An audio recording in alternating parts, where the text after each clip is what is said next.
Hello, welcome to the True Experiences channel. Before we dive into this incredible story of triumph over prejudice, tell me, where are you watching from? Leave your city in the comments below.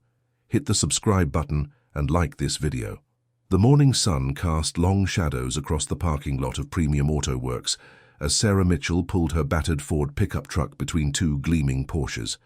Grease stained her work coveralls from her all-night battle with a seized truck engine, a victory that had saved her client's delivery business but left her looking like she'd crawled out of an oil pit. The chrome and glass facade of Dallas's most prestigious auto shop gleamed like a monument to automotive excellence. Sarah had come here for one thing, a fuel pump for a Mercedes C63 AMG that had been on back order everywhere else. She needed it today, or her customer would lose thousands in delayed repairs. The moment she pushed through the tinted glass doors, conversations stopped. The pristine white marble floors reflected the harsh LED lighting, making every smudge of oil on her clothes glow like a neon sign of displacement. "Excuse me, ma'am." The receptionist's voice dripped with disgust. Jessica Williams, blonde and perfectly manicured, looked Sarah up and down like she'd tracked mud through a wedding dress. "This is a high-end establishment. The service entrance is around back." Sarah straightened her shoulders. At 33, she'd learned to read the temperature of a room within seconds. This one was Arctic. "I'm here to pick up a part. Fuel pump for a Mercedes C63 AMG. Should be under Mitchell." Jessica's laugh was sharp as breaking glass. "Listen, honey, I don't know what kind of scam you're running, but people like you don't order Mercedes parts. Security." "People like me?" Sarah's voice remained steady, but her jaw tightened. "What exactly do you mean by that?" The commotion drew attention from the service bays. 3 mechanics in pristine uniforms emerged, their faces wearing the same expression of amused disdain. Behind them walked a man who commanded the room simply by entering it. Robert Bob Anderson was everything Sarah wasn't. 6 feet of polished success in a custom suit that probably cost more than most people's monthly salary. His silver hair was perfectly styled, his smile practiced and predatory. He owned Premium Auto Works and had built his empire on the principle that automotive excellence was a gentleman's game. "What seems to be the problem, Jessica?" Bob's voice carried the authority of 30 years in the business and the confidence of a man who'd never been wrong about anything that mattered. "This person claims she ordered a Mercedes part," Jessica said, practically spitting the words. "I was just explaining that she'd be more comfortable at one of those quick lube places down on Industrial Boulevard." Bob's eyes swept over Sarah with the efficiency of a scanner. Coveralls, work boots, calloused hands, grease under her fingernails. In his world, these details told a complete story, and it wasn't one that included Mercedes parts. "Ma'am, I think there's been a misunderstanding," Bob said, his tone mixing condescension with what he probably thought was kindness. "This establishment serves a very specific clientele. Perhaps you meant to visit one of the chain shops." Sarah reached into her coverall pocket and produced a business card, worn but professional. "Sarah Mitchell, Precision European Auto Repair. I ordered that part 3 days ago and paid for overnight shipping. Check your system." Bob glanced at the card and chuckled. "European Auto Repair? That's adorable." He handed it back without reading it. "Let me explain something, sweetheart. Working on European cars isn't like changing oil in pickup trucks. These machines are engineered masterpieces. They require years of specialized training, factory certifications, and honestly," he paused, his smile becoming sharp, "a certain intuitive understanding that, well, not everyone possesses." The mechanics behind him snickered. Sarah felt the familiar burn of injustice rising in her chest, but her voice remained level. "I have an MIT degree in mechanical engineering." The room erupted in laughter. Bob actually slapped his knee. "MIT? Oh, that's rich. Let me guess. Affirmative action got you through, and now you think a piece of paper makes you a mechanic?" Sarah pulled out her wallet and extracted her worn diploma, protected in a plastic sleeve. She'd stopped carrying it years ago, but today something had made her grab it. "Graduated cum laude. But you're right about one thing. A degree doesn't make me a mechanic. 20 years of working on everything from lawn mowers to Lamborghinis makes me a mechanic." Bob barely glanced at the diploma. "Look, lady, I don't care if you have a PhD in fantasy engineering. This is the real world. These cars cost more than most houses. My clients trust me because I employ the best, real professionals, not—" "Whatever this is, Sarah felt something shift inside her, a familiar steel hardening in her spine. She'd heard these words before, in different forms, from different mouths, but always carrying the same message. You don't belong here. You want to talk about the real world? Sarah's voice dropped to a whisper that somehow commanded more attention than shouting. Your professionals told Mrs. Chen her BMW needed a new engine when all it needed was a 15-ton sensor replacement. Your expertise charged Mr. Rodriguez $3,000 for transmission work that required a simple software update. Bob's face darkened. You don't know what you're talking about. I know because they came to me after you failed them. Sarah stepped closer, and despite being 6 inches shorter, she somehow seemed to grow larger. I know because fixing your mistakes has kept my business running for 3 years. The silence stretched tight as a wire. Bob's face cycled through embarrassment, anger, and finally settled on cruel amusement. He walked to a window overlooking the service bay, where a red Ferrari 488 GTB sat like a sleeping predator. You see that car? Bob's voice carried the weight of a challenge. That's a Ferrari 488 GTB, 670 horsepower of Italian engineering perfection. It's been sitting there for 3 weeks because something is wrong with it, and my 5 best mechanics can't figure out what. He turned back to Sarah, his smile sharp as a blade. Tell you what, sweetheart, since you're such an expert, I'll make you a deal. Fix that Ferrari and I'll give you $50,000 cash. The mechanics whistled. $50,000 was more money than most of them saw in a year. But when you fail, Bob continued, his voice dropping to a menacing whisper, you apologize publicly for wasting everyone's time with this ridiculous charade of pretending to be something you'll never be. Sarah looked at the Ferrari, then back at Bob. She could see the trap, could feel the weight of every eye in the room, could sense the hunger for her humiliation rolling off the crowd like heat from asphalt. But she also saw something Bob didn't. She saw the subtle irregularity in the Ferrari's stance, the way it sat just slightly wrong. She saw the small puddle of fluid beneath it that Bob's experts had probably dismissed as routine seepage. She saw opportunity dressed as disaster. Deal, Sarah said simply. Bob's grin widened. Excellent, but let's make this interesting, shall we? We'll live stream the whole thing. Let everyone see what happens when fantasy meets reality. As Bob strode away to set up his humiliation theater, Sarah approached the Ferrari. She knelt beside the driver's side, placing her hand on the hood still warm from the Texas sun. Don't worry, beautiful, she whispered to the car. I'm going to figure out what they did to you. What she didn't know was that in the next few hours, she wouldn't just be fixing a car. She'd be fixing everything that had ever been broken in her world. And Bob Anderson's world was about to discover that sometimes the most dangerous opponent is the one everyone underestimates. 20 minutes later, Premium Auto Works had transformed into a coliseum. Word had spread through the automotive community like wildfire. The hottest shop in Dallas was about to watch a woman mechanic attempt the impossible. Bob's live stream had already gathered 300 viewers, and the number was climbing. Ladies and gentlemen, Bob announced to his phone camera, his showman's smile gleaming, welcome to what might be the most educational automotive demonstration you'll ever witness. We have here Sarah Mitchell, who claims to be a mechanic about to attempt what 5 of my certified technicians couldn't accomplish. The Ferrari sat in the center bay like a Roman gladiator's arena. Its Rosso Corsa red paint gleamed under the industrial lights, every curve a testament to Italian engineering excellence. Sarah circled it slowly, her trained eye cataloging details that others had missed. The 488 GTB, Sarah said quietly, more to herself than the gathering crowd. Twin-turbo V8, 3.9 liters, 670 horsepower at 8,000 RPM, 0 to 60 in 3 seconds flat. Impressive Wikipedia knowledge, sneered Tommy Rodriguez, Bob's lead technician. But spouting specs won't make it run. Sarah knelt beside the front wheel well, running her fingers along the brake lines. Tell me about the symptoms. Bob consulted his clipboard. Loss of power under acceleration, irregular idle, occasional stalling. Started 3 weeks ago after the owner brought it back from a track day at Circuit of the Americas. What have you tried? Everything, Tommy said proudly.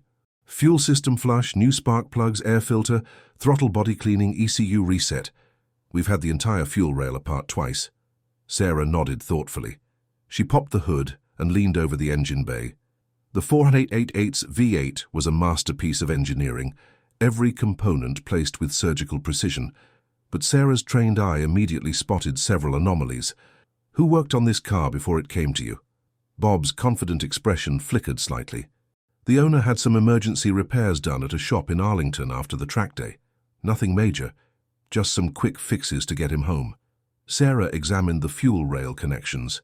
Her fingers traced wiring harnesses with the delicacy of a surgeon. After 15 minutes of silent investigation, she straightened up. "I need to hear it run," she announced. Tommy tossed her the keys with theatrical flair. "Be my guest, lady. Try not to blow it up." Sarah slid into the Ferrari's leather cockpit. The moment she turned the key, the V8 came to life with a sound like controlled thunder. But her trained ear caught something the others had missed, a subtle irregularity in the rhythm, a microscopic hesitation that spoke volumes about what was wrong. She revved the engine, listening to the sound signature change with RPM. The crowd watched her face, expecting confusion or defeat, but instead they saw something that made them uncomfortable. Absolute confidence. Sarah shut off the engine and stepped out. The silence stretched as she walked to Bob's toolbox without permission and selected a few specific instruments. "Hey," Tommy protested, "those are professional diagnostic tools. You can't just—" "Can't what?" Sarah's voice carried steel. "Use tools I've been using since before you got out of high school." She connected a professional-grade OBD scanner to the Ferrari's diagnostic port. While it ran its scan, she continued her physical inspection, checking things the others had overlooked. Finally, she had what she needed. "Gather around," Sarah announced to the increasingly large crowd. "Let me show you something interesting." She pointed to the scanner display. "Your fuel system pressure is showing normal, but watch this." She activated the fuel pump test sequence. The pressure spiked, then dropped, then held steady at a level just below specification. "Intermittent fuel pump failure," Bob suggested, but his voice lacked its earlier confidence. "That's what I thought at first," Sarah said. "But look at this." She showed them a wire harness near the rear of the engine bay. "See how this connector's been recently disturbed? And notice the electrical tape job here." The crowd leaned in closer. Even the live-stream viewers were hanging on every word. "This car has been sabotaged," Sarah announced. The word hung in the air like smoke. Bob's face went white. That's impossible. You're making wild accusations." "Am I?" Sarah's voice cut through his protests. "Tommy, you said you've had the fuel rail apart twice. Did you notice that 3 of the injector connections have been deliberately loosened? And that someone installed counterfeit knock sensors that are causing false readings?" Tommy's face went from smug to pale in seconds. Those sensors tested fine." Sarah held up a small component. "This is a knock sensor. Genuine Bosch part number 026123106. Cost about $180. This," she held up another identical-looking sensor, "is a Chinese counterfeit. Cost about $20. The difference is that the fake one sends irregular signals that confuse the ECU, causing exactly the symptoms you've been chasing." The crowd was murmuring now. Bob's livestream comments were exploding with questions and accusations. "Furthermore," Sarah continued, warming to her subject, "someone has been using this car to test counterfeit parts, probably for resale. I found evidence of at least 6 different non-OEM components that have been swapped in and out." She turned to face Bob directly. "The question is, who had access to this car for the extensive work required to install and test all these counterfeit parts?" Bob's mouth opened and closed like a fish. Tommy had gone completely silent. "I can fix this car," Sarah announced to the crowd. "But first I think we need to call the police." The automotive world was about to discover that Sarah Mitchell wasn't just a mechanic who'd been underestimated. She was about to become the woman who exposed the biggest auto parts fraud in Texas history. As Sarah waited for the Dallas PD auto theft unit to arrive, her mind drifted back to where it all began. The familiar smell of motor oil and the sound of wrenches clanking against metal had the power to transport her across decades in an instant. Fort Worth, Texas, 1998. 8-year-old Sarah had snuck into the garage again. Her father, David Mitchell, was hunched over the engine bay of a 1985 Chevrolet Camaro, muttering colorful words that Sarah wasn't supposed to repeat at school. "Daddy, what's wrong with Mr. Henderson's car. David looked up, his weathered face splitting into a grin when he saw his daughter's curious eyes peering over the fender. Hey there, little wrench. Timing chain's gone bad. Sounds like a diesel truck when it should purr like a kitten. Sarah climbed onto the workbench, her small legs dangling over the edge. Can you fix it? Course I can fix it. Been fixing cars since before you were born. David's hands moved with practiced efficiency, his fingers finding bolts by muscle memory. Want to learn something? Sarah nodded eagerly. This was their secret time, when Mom was at her book club, and the garage became a magical kingdom of moving parts and mechanical mysteries. See this chain here? David pointed with a greasy finger. It's got to turn the camshaft at exactly half the speed of the crankshaft. If it's even one tooth off, the whole engine runs like garbage.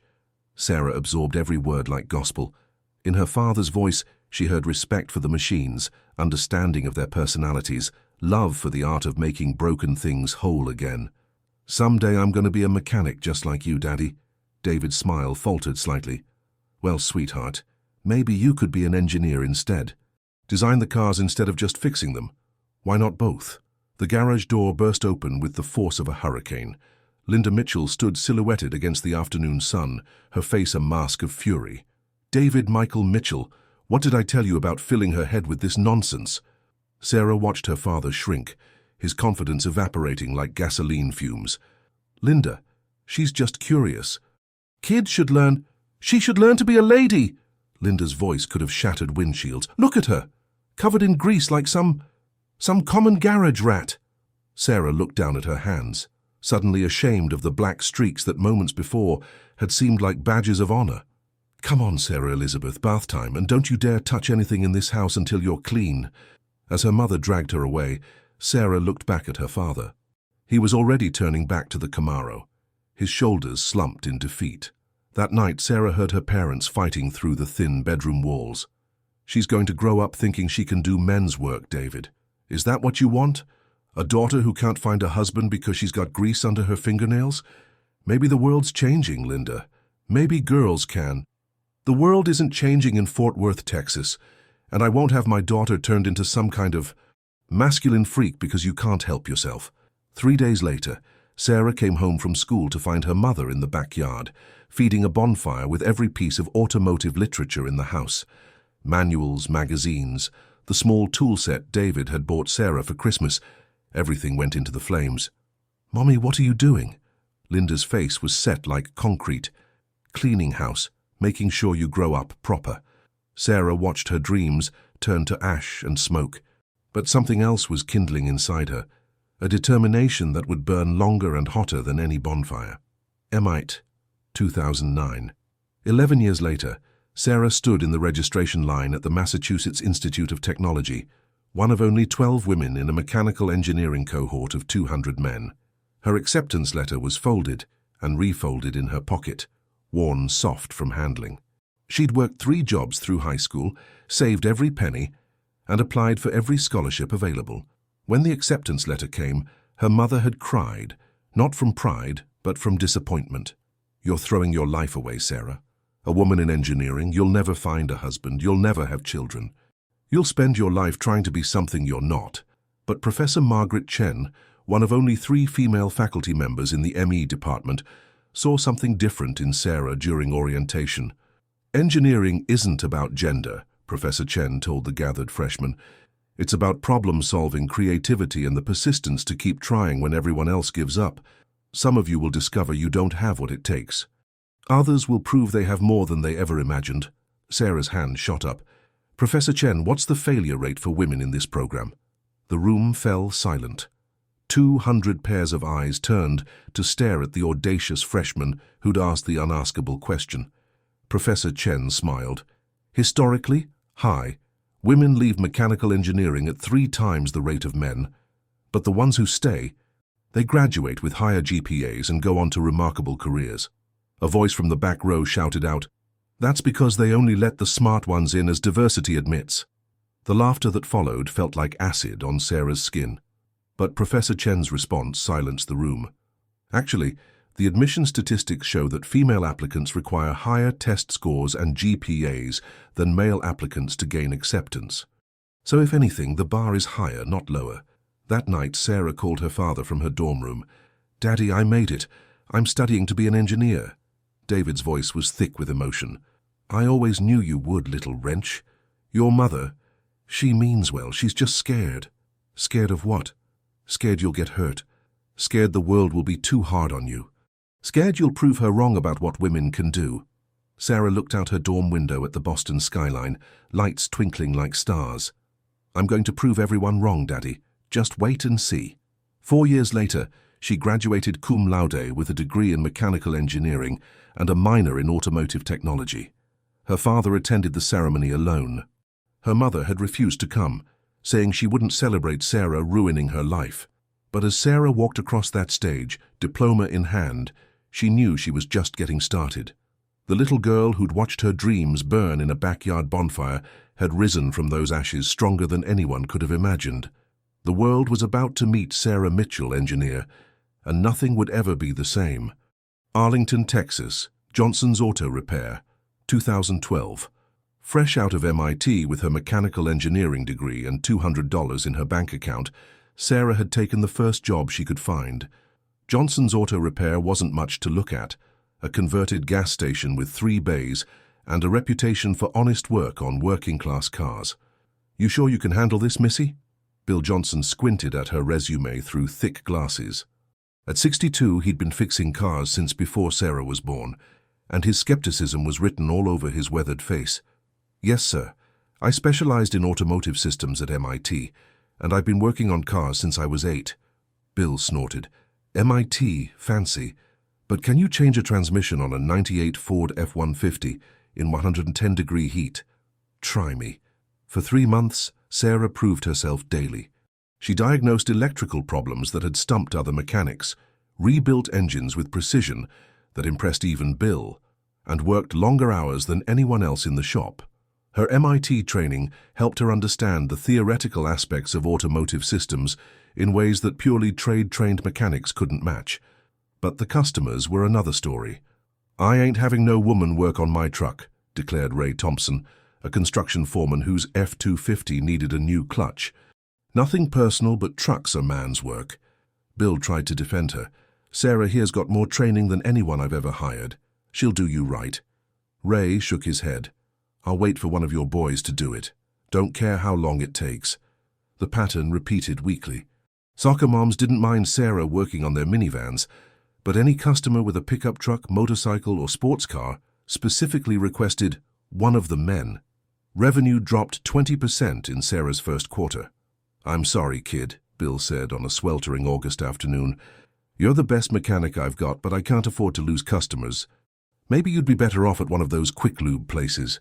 Sarah cleaned out her toolbox in silence, each tool a reminder of dreams deferred but not destroyed. BMW of Dallas, 2013. "We're very progressive here," assured Mike Stevens, the service manager at BMW of Dallas. "We believe in diversity and equal opportunity." Sarah should have been suspicious of anyone who led with those words, but she needed the job. BMW was prestigious, and working on luxury German cars was her specialty. For the first month, everything went smoothly. Sarah's diagnostic skills were unparalleled. She could listen to a BMW engine and identify problems that computer scans missed. Her customer satisfaction ratings were the highest in the department, but Mike Stevens had other ideas about what made a successful female employee. "You know, Sarah," he said one Tuesday morning, cornering her in the parts room, "you're really talented, but you need to understand the dynamics here. These customers pay premium prices because they want premium service. That means they want to feel comfortable. I make sure every customer feels comfortable, Mr. Stevens. My ratings prove that." Mike's smile was oily. "Sure, but there's comfortable and then there's comfortable. You know what I mean? Maybe you could wear something a little more feminine. Show these guys you're not just another wrench monkey." Sarah's jaw tightened. "I wear the same uniforms as everyone else." "Right, but you fill yours out differently." Mike's eyes traveled down her body in a way that made her skin crawl. "Look, I'm trying to help you succeed here. Work with me." The harassment escalated from there. Comments about her hormonal decision-making during her menstrual cycle. Jokes about whether her diagnostic skills were affected by that time of the month. Suggestions that she'd be better suited for the customer service desk where her natural nurturing instincts could be put to better use. When Sarah filed a formal complaint with HR, she was told that Mike's comments were just his management style and that she needed to develop thicker skin if she wanted to succeed in a male-dominated field. 3 months later, Sarah was fired for inability to integrate with team culture. European Motors Specialties, 2014. Finally, Sarah thought when she landed a job at European Motors Specialties, a shop that understands what I can do. The owner, Marcus Weber, was a German immigrant who appreciated technical precision above all else. For 6 months, Sarah thrived. She became their go-to specialist for BMW, Mercedes, and Audi electrical systems, but her success made her a target. It started small, tools mysteriously disappearing from her workstation, requiring her to waste time searching. Then her service orders began getting accidentally mixed up, causing delays that reflected poorly on her efficiency ratings. The breaking point came on a December morning when Sarah was working on a BMW 750i with a complex electronic issue. She'd spent hours tracing the problem to a faulty control module, a diagnosis that would save the customer thousands compared to the replacement transmission that other shops had recommended. While she was at lunch, someone swapped out the new control module she'd installed with a defective one from the parts bin. When the customer returned to pick up his car, it still had the original problem. "I thought you said you fixed it," the customer demanded. Sarah ran a quick diagnostic and discovered the sabotage immediately. But when she tried to explain what had happened, Marcus Weber took her aside. "This is the 3rd customer complaint this month, Sarah. I can't afford this kind of inconsistency." "Marcus, someone is sabotaging my work. Look at the part numbers." "I don't want to hear excuses. Maybe automotive repair isn't the right field for you." Sarah was fired that afternoon. As she cleaned out her toolbox for the 3rd time in 2 years, she overheard 2 of the other mechanics laughing. "About time. Maybe now she'll go find a nice husband and stop trying to prove she's one of the boys." Home Garage, Plano, Texas, 2015. With her savings nearly exhausted and her reputation in the traditional automotive world destroyed by whisper campaigns and blacklisting, Sarah made a decision that terrified and thrilled her in equal measure. She would start her own shop. The garage behind her rental house in Plano wasn't much, a single bay with basic equipment she'd bought used from shop closures, but it was hers. No supervisors to undermine her, no co-workers to sabotage her work, no customers who refused her services based on her gender. At first, she survived on basic maintenance work, oil changes, brake pad replacements, tune-ups for neighbors and friends. But word began to spread about the woman who could diagnose problems that stumped dealership mechanics. Mrs. Chen, a Taiwanese immigrant, brought her BMW X5 after 3 different shops had given her 3 different diagnoses for the same problem. Sarah found the real issue in 20 minutes, a faulty oxygen sensor that was causing a cascade of error codes. The repair cost $150 instead of the $3,000 transmission rebuild that Premium Auto Works had recommended. Mr. Rodriguez's Mercedes E-Class had been deemed unfixable by the dealer after a computer virus corrupted its software systems. Sarah spent 2 days reverse engineering the problem and developed a workaround that saved him from junking a $40,000 car. Slowly, methodically, Sarah built a clientele of customers who cared more about results than gender. Her reputation spread through word of mouth in the tight-knit community of luxury car owners who'd been burned by inflated dealer prices and incompetent repairs. By 2018, Precision European Auto Repair had a 6-week waiting list and customers willing to pay premium prices for Sarah's expertise. But she was still working alone, still fighting the perception that she was an anomaly in a man's world, still proving herself 1 car at a time.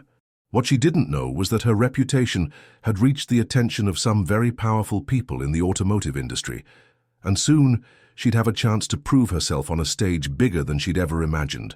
The woman who'd been rejected, sabotaged, and dismissed was about to become the catalyst for change throughout the entire industry.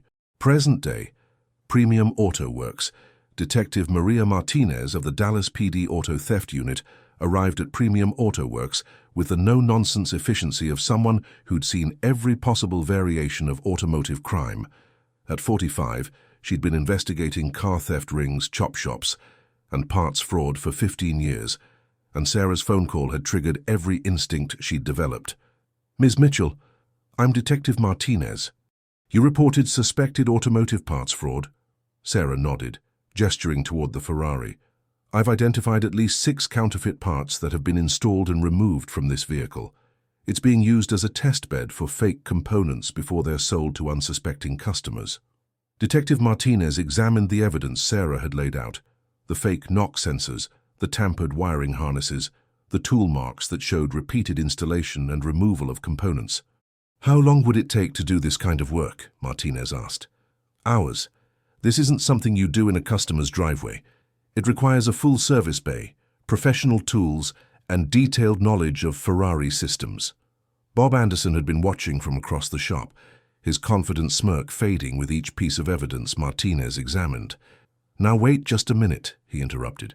"You can't just come into my business making wild accusations." "Mr. Anderson, I presume?" Martinez flashed her badge. "I'm not making accusations. Miss Mitchell made a report and I'm investigating. Where's your parts inventory system?" Bob's face was rapidly losing color. We keep our records on computer, but this is harassment. She's just trying to get out of admitting she can't fix the car." Martinez turned to Sarah. "How confident are you in your analysis?" Sarah's voice carried absolute certainty. "Detective, I can tell you exactly which parts were swapped, when they were installed, and what diagnostic codes they would generate. This car is a Rosetta Stone for a counterfeiting operation." "Tommy," Bob called out desperately. "Tommy Rodriguez, get over here and tell them this is nonsense." But Tommy Rodriguez was nowhere to be found. "Where's your lead technician, Mr. Anderson?" Martinez asked, consulting her notes. He was just here." Bob's eyes darted around the shop, panic replacing arrogance. Martinez spoke into her radio. "Dispatch, run a check on Thomas Rodriguez, employed at Premium Auto Works, Dallas. Also put out a bolo, Hispanic male, approximately 35, may be fleeing in a white Ford service van." Sarah continued her analysis, pulling part after part from the Ferrari.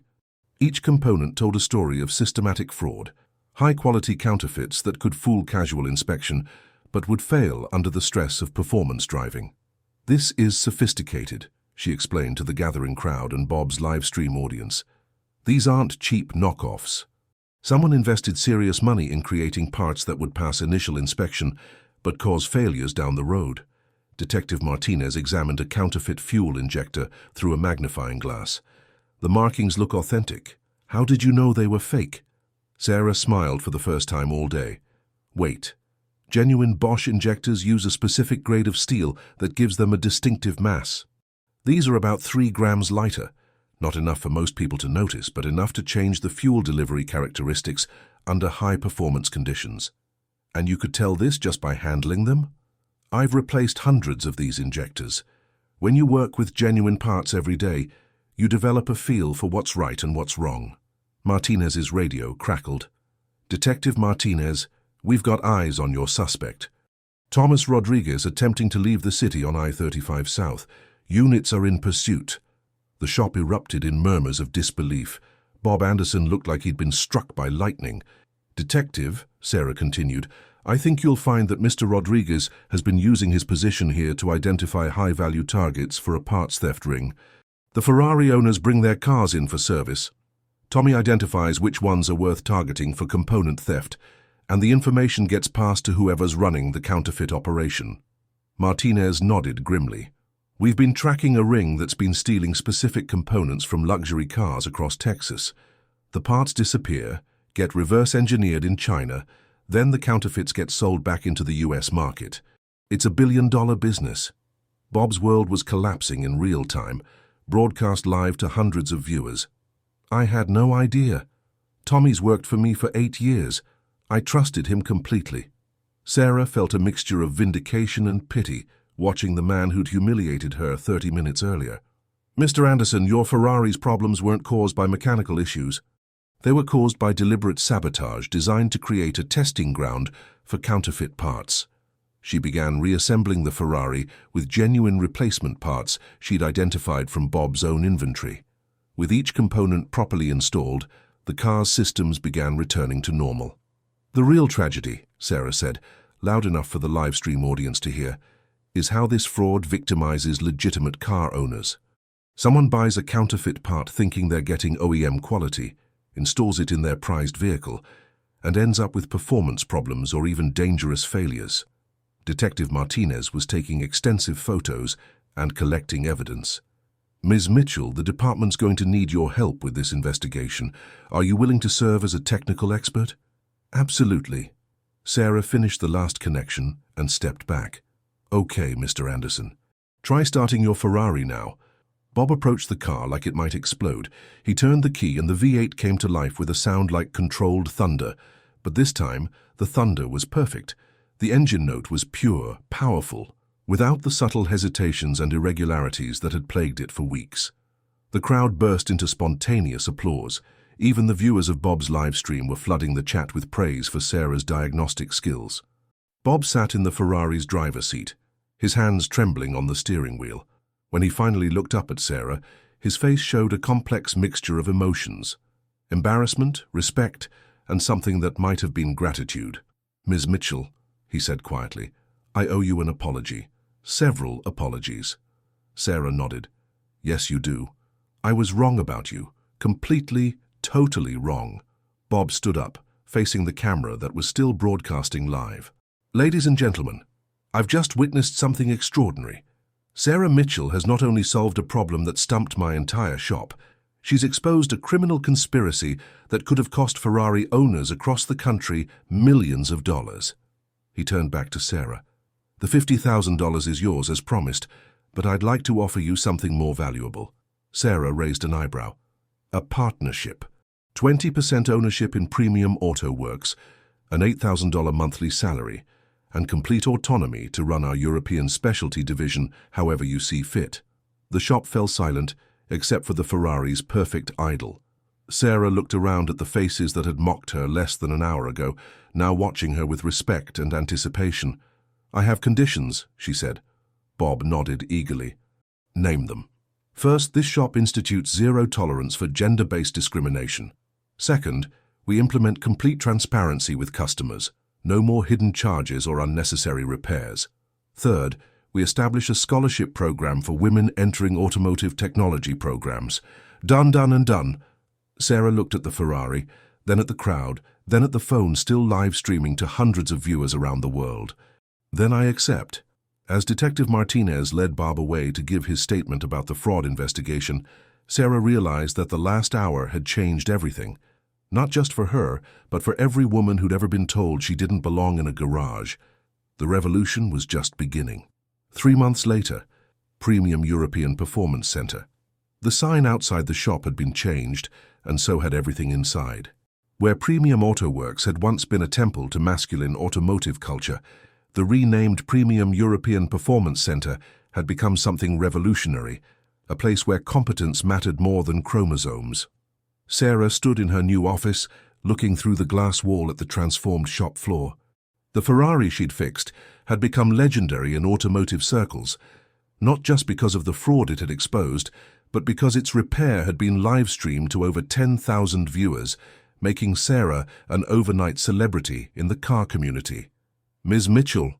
Jessica Williams knocked on the doorframe, but she looked completely different from the hostile receptionist who'd tried to throw Sarah out 3 months earlier. Gone were the perfectly manicured nails and condescending smile, replaced by work clothes and a tentative hope. Sarah corrected gently. "We've talked about this." Jessica had been the first to ask for a second chance. The day after the Ferrari incident, she'd approached Sarah with tears in her eyes, begging for an opportunity to learn the technical side of automotive repair. It turned out that her hostility had been a shield, protecting her from her own sense of inadequacy. "I finished the brake job on the Porsche 911, Jessica reported. "Customers coming to pick it up at 4, Sarah smiled. "Any problems?"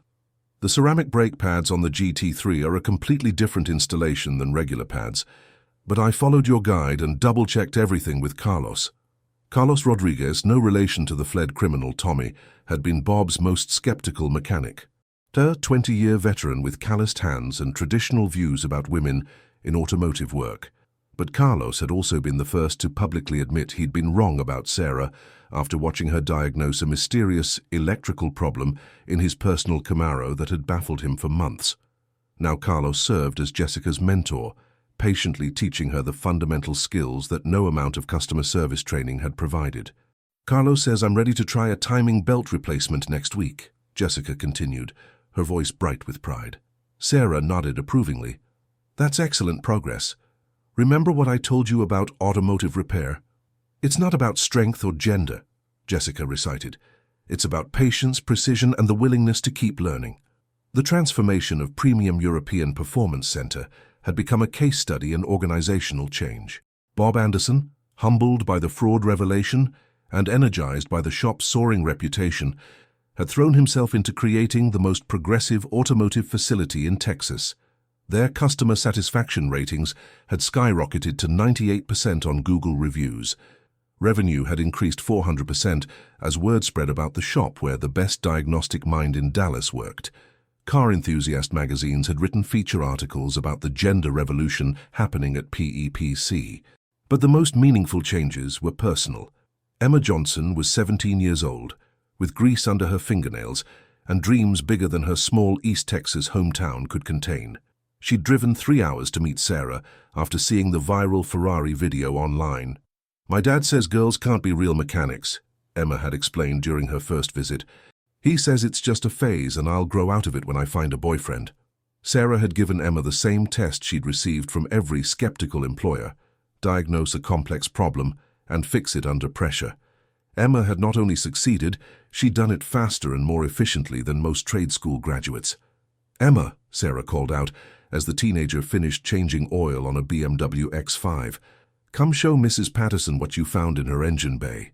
Mrs. Patterson was a regular customer, a 70-year-old retired teacher, who'd initially been skeptical about a teenage girl working on her car. But Emma's thorough diagnosis and gentle explanation of needed repairs had won her over completely. "The cabin air filter was completely clogged," Emma explained to Mrs. Patterson. "That's why your air conditioning wasn't working efficiently. I also noticed your brake fluid is due for replacement. It's still safe, but we should schedule that for next month." Mrs. Patterson beamed. "You know, young lady, you explain things better than most doctors. My regular mechanic never told me what was actually wrong with my car." After Mrs. Patterson left, Sarah pulled Emma aside. "How are things at home?" Emma's smile faded slightly. "Dad's still not happy. He says I'm embarrassing the family by working in a garage. But Mom's starting to come around, especially after I diagnosed the problem with our neighbor's truck that 3 other shops couldn't figure out." Sarah remembered her own father's conflicted support, her mother's burning disapproval. Change happens slowly sometimes, but it happens. "Ms. Mitchell, Sarah, can I ask you something personal?" Sarah nodded. "Do you ever regret choosing this path?" "All the fighting, all the people who doubt you." Sarah looked around the shop, at Jessica learning to rebuild an engine, at Carlos patiently teaching her the finer points of torque specifications, at Bob in his office enthusiastically planning their expansion into hybrid and electric vehicle service. "Emma, 3 months ago I was working alone in my garage, fighting for every customer, proving myself over and over again. Today I'm running the most successful European specialty shop in Dallas, teaching other women that they belong here, and inspiring girls like you to follow their dreams." She paused, watching a customer pull up in a McLaren 720S, the kind of car that would have been automatically assigned to a male mechanic at the old Premium Auto Works. The fighting was worth it. Every rejection, every humiliation, every moment when I questioned myself, it all led to this. To proving that competence has no gender, that passion and skill matter more than stereotypes. Emma's eyes shone with determination. "I want to apply to automotive engineering programs. Will you write me a recommendation?" Sarah put her hand on the teenager's shoulder. "Emma, I'll do better than that. I'll make sure you get a full scholarship." As the afternoon sun streamed through the shop windows, Sarah reflected on how completely her world had changed. The woman who'd been laughed out of Premium Auto Works was now transforming it into a beacon of progress in the automotive industry. But the real revolution wasn't just about her success.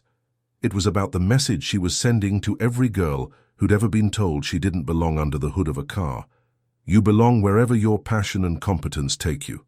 The automotive world was changing, one wrench turn at a time. 6 months later, Dallas Convention Center.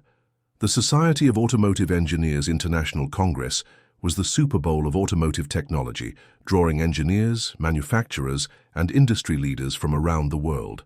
Sarah had attended as a student once, feeling invisible among the sea of suits and credentials.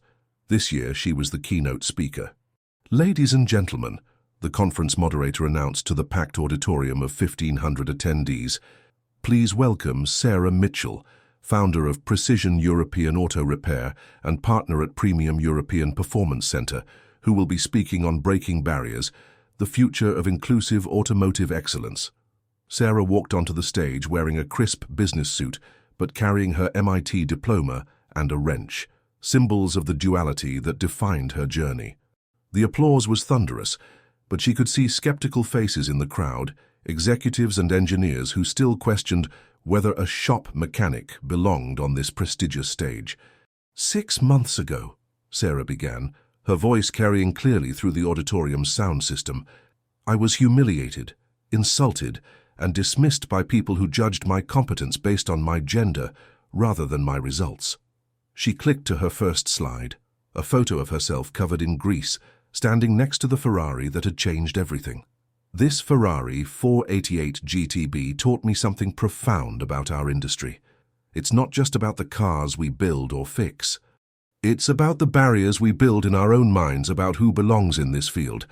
Sarah told the story of the fraud investigation, the counterfeit parts, the criminal conspiracy that had been exposed through her diagnostic work, but she focused on something deeper, the systemic prejudices that had almost prevented the truth from being discovered. "If Bob Anderson had succeeded in silencing me that day, if I had been intimidated into leaving without examining that Ferrari, a multi-million-dollar fraud would have continued. Customer safety would have been compromised, and the automotive industry would have lost the opportunity to confront some uncomfortable truths about how we treat talent." She clicked to her next slide, statistics about women in automotive careers, the attrition rates, the wage gaps, the systematic exclusion from advancement opportunities. "We are hemorrhaging talent," Sarah declared, "not because women can't do the work, but because our industry culture actively drives them away. We are cutting our potential workforce in half based on irrelevant biological characteristics." A hand shot up from the audience. Sarah recognized him, Marcus Weber, her former employer who'd fired her after the sabotage incident. "Ms. Mitchell, while I admire your individual success, don't you think you're overstating the problem? The automotive industry has always been merit-based. The best people rise to the top." Sarah's smile was sharp as a blade. "Mr. Weber, isn't it? From European Motors Specialties." Marcus nodded, looking uncomfortable at being recognized. "You fired me 3 years ago after someone sabotaged my work, claiming I was incompetent. Last month, 3 of your former female employees contacted me about discrimination lawsuits they're filing against you. How's that merit-based system working out?" The auditorium buzzed with tension. Marcus sat down heavily, his face red. Sarah continued, her voice stronger now. "Merit-based means creating environments where everyone can demonstrate their merit. It means judging people by their diagnostic accuracy, their problem-solving skills, their ability to satisfy customers, not by their ability to fit into a predetermined stereotype." She clicked to her final slide, photos from Premium European Performance Center, Jessica replacing brake pads with Carlos's guidance, Emma rebuilding an engine, a diverse team of technicians working collaboratively on a Lamborghini Huracan. This is what the future looks like. Not because we've lowered standards, but because we've raised them. We hire based on competence, train based on potential, and promote based on results. Our customer satisfaction is 98%. Our revenue has increased 400%. Our employee retention is 100%. The applause was deafening, but Sarah wasn't finished. "I'm announcing today the launch of the Women in Automotive Foundation, headquartered in Dallas, Texas. We'll provide scholarships, mentorship, and placement assistance for women entering automotive careers. We'll work with shops, dealerships, and manufacturers to implement bias-free hiring practices. And we'll create a support network so that no woman has to face the barriers I faced alone. After her speech, Sarah was surrounded by people wanting to shake her hand, offer partnerships, or simply tell their own stories of overcoming discrimination. But the most meaningful conversation happened in the hallway afterward. Sarah Mitchell. Sarah turned to see a woman in her 50s, professionally dressed, but with the unmistakable calluses of someone who worked with her hands. "I'm Dr. Patricia Vance, VP of Engineering at Ford Motor Company. I've been following your story since the Ferrari incident." Sarah recognized the name. Dr. Vance was one of the highest-ranking women in the automotive industry. "I wanted to personally thank you," Dr. Vance continued. "You've given voice to experiences that many of us have had, but never felt safe discussing publicly. Ford would like to partner with your foundation." "That's incredibly generous, Dr. Vance." "It's not generosity, it's business sense. We've done the analysis. Companies with gender-diverse engineering teams produce more innovative solutions, have fewer product recalls, and show higher profitability. Your work is proving that automotive excellence has nothing to do with gender, and everything to do with creating inclusive environments where the best ideas can emerge." As Sarah flew back to Dallas that evening, she reflected on how much had changed since that humiliating morning at Premium Auto Works. She was no longer just fighting for her own recognition. She was fighting for systematic change that would benefit every woman who shared her passion for automotive technology. Her phone buzzed with a text from Emma Johnson. "Sarah, I got accepted to MIT with a full scholarship, starting this fall in mechanical engineering with automotive focus. Thank you for showing me this was possible." Sarah smiled, remembering her own acceptance letter, worn soft from folding and unfolding. The cycle was completing itself, but this time with a different ending. The girl who'd watched her dreams burn in a backyard bonfire had become the woman lighting fires of change across the entire automotive industry. 1 year later, Premium European Performance Center. The morning news crew was setting up their equipment in the main service bay, preparing for a live broadcast that would reach millions of viewers across America. Sarah watched from her office as reporters tested lighting and sound levels around the Ferrari that had started it all, now displayed as a symbol of transformation rather than fraud. This is Nancy Richardson with CBS Dallas, coming to you live from Premium European Performance Center, where a revolution in automotive service has been making national headlines. Sarah had stopped counting the media interviews months ago. The story had grown beyond automotive trade publications to mainstream news, inspiring documentaries, business school case studies, and even a proposed Hollywood biopic. But the attention, while gratifying, wasn't what drove her anymore. What drove her was the phone call she'd received that morning. "Sarah, this is Linda Mitchell." Sarah had almost dropped the phone. Her mother's voice, after 3 years of silence, sounded smaller somehow. "Mom, I saw you on the Today Show yesterday. You looked so confident, so successful." Sarah had appeared on NBC to discuss the Women in Automotive Foundation's first-year impact. 200 scholarship recipients, partnerships with 15 major manufacturers, and measurable increases in female enrollment in automotive technology programs across the country. "I wanted to call sooner," Linda continued, her voice thick with emotion. "I've been following your career, reading the articles, watching the interviews. Sarah, I was wrong about everything." The words Sarah had waited 35 years to hear left her speechless. "I was so scared," Linda went on. "Scared you'd get hurt, scared you'd fail, scared you'd prove that I'd wasted my own life by choosing safety over dreams. But you didn't fail. You succeeded beyond anything I could have imagined. Mom, let me finish. I burned your tools and your books because I thought I was protecting you from a world that wouldn't accept you. But you didn't need protection from the world. You needed support to change it." Sarah felt tears she'd held back for decades, finally flowing freely. "I could have used your support, Mom. There were so many times I wanted to quit. I know, and I'm sorry. I'm so sorry." The conversation had lasted 2 hours, years of hurt and misunderstanding finally being addressed. Linda had asked about Sarah's work, her foundation, her plans for the future. For the first time since childhood, Sarah felt her mother's genuine pride and support. "I have something that belongs to you," Linda had said before hanging up. "I kept it all these years thinking maybe someday. It's a photo of you and your father in the garage when you were 8. You're holding a wrench bigger than your arm, and you're both covered in grease, and you're smiling like you'd found heaven. I want you to have it back." Now, as Sarah watched the news crew prepare their broadcast, she thought about that little girl with the oversized wrench. Every obstacle, every rejection, every moment of doubt had led to this moment. Bob Anderson approached, looking every bit the proud business partner he'd become. The man who'd tried to humiliate her publicly was now her biggest advocate and closest ally in the business. "You ready for this?" he asked, straightening his tie. The "this" was bigger than another news interview. Today, CBS was broadcasting the announcement of PPC's expansion. 5 new locations across Texas, a partnership with Tesla for electric vehicle service, and the opening of the first all-female automotive training academy in American history. "More than ready," Sarah replied.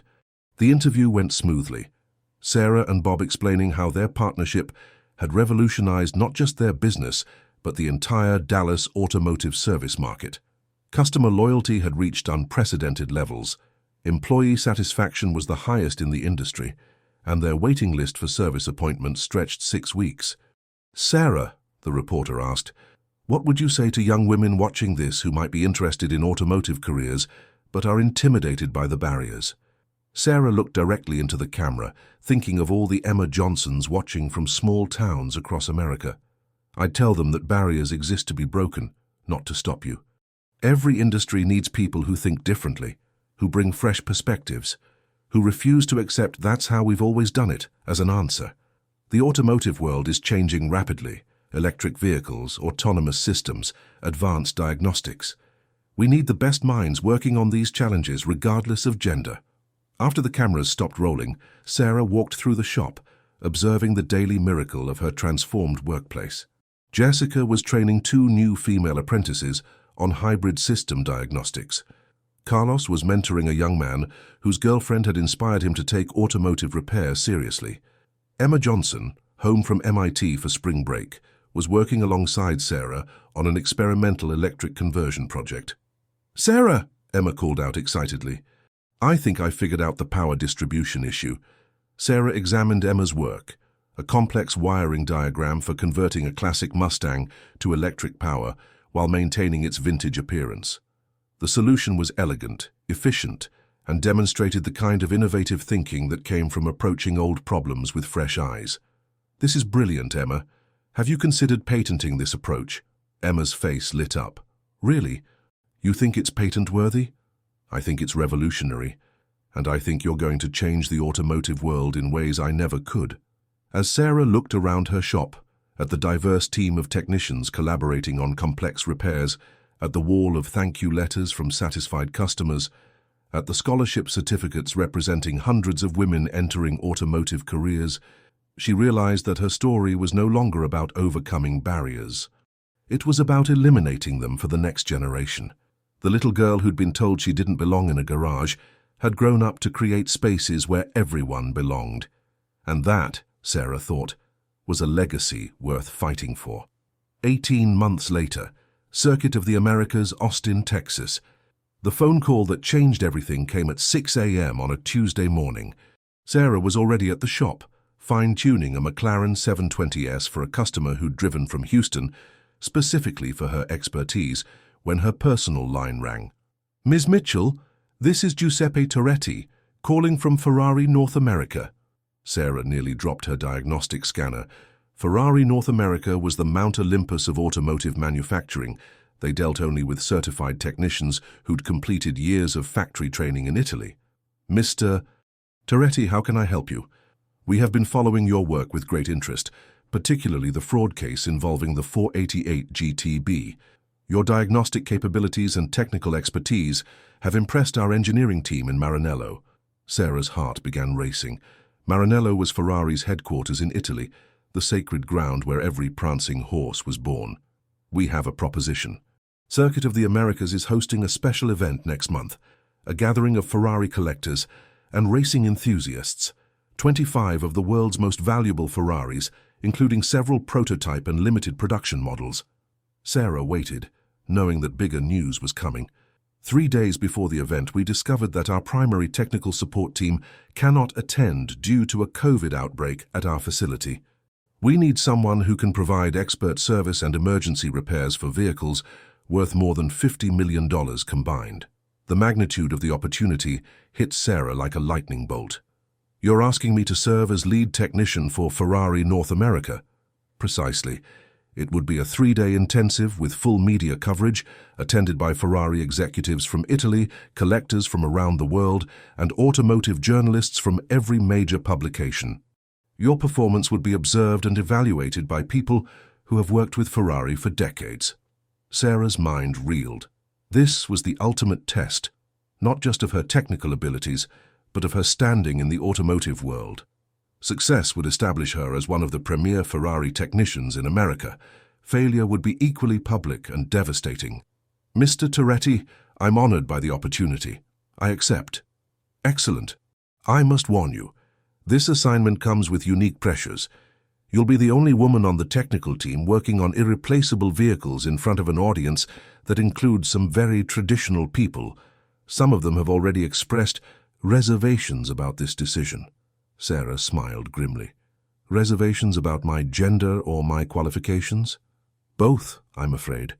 Ferrari has never had a female lead technician at an event of this magnitude. You'll be making history, but you'll also be under intense scrutiny. After hanging up, Sarah sat in silence, processing what had just happened. 3 years ago, she'd been humiliated and dismissed by a small Dallas repair shop. Now, Ferrari North America was trusting her with their most valuable vehicles.